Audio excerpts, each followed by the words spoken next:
I got asked a good question. 70s Dr. J image versus 90s Allen Iverson image. And I know most people, this was a good question because I had a live stream and we was wrestling ideas and brought it up. And I said, it's not who you think. Oh, I know about the cornrows, the tats, the braids, the hip-hop attitude, the baggy clothes. And everyone would say Allen Iverson, sight on scene.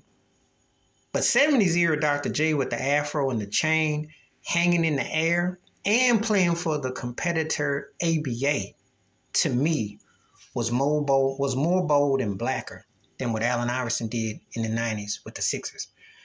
Because you got to remember something. Iverson with the braids, the tats, cornrows, the whole nine, jewelry stuff. And you know, for the NBA, that was different.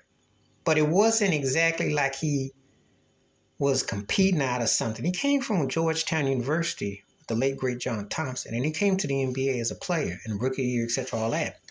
But it wasn't as groundbreaking as what Julius Erving did because Dr. J came from a rival league. Do you understand? The NBA had to have the ABA. See, when I say had to have it, David Stern whitewashed Allen Iverson on magazines, cut his rap album out, you know. But it was still part of the corporate chain, if you follow what I'm saying. Julius Erving was more radical because not only with the fro and the jewelry and hanging in the air and dunking, he went to a rival league. The NBA needed that. That's one of the reasons why Dr. J doesn't get his due as one of the 20 greatest players ever, in part. Because, well, he was arguably greater in the ABA, but also they whitewashed that they needed the ABA. They needed it. And he wasn't part of the tired, parody-driven NBA of the 70s. He came along and he was a show unto himself, but he was a great player. Iverson, great player for his era.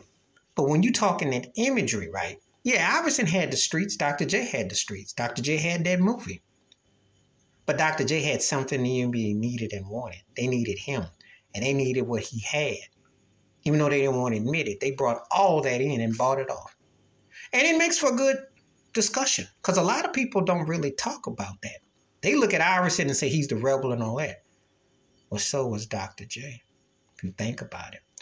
Please hit like, subscribe, welcome thoughts, comments, and I do respond. Thank you. Wash your hands. Keep your mind clear. Watch out for nothing. Share it if you like them out, please.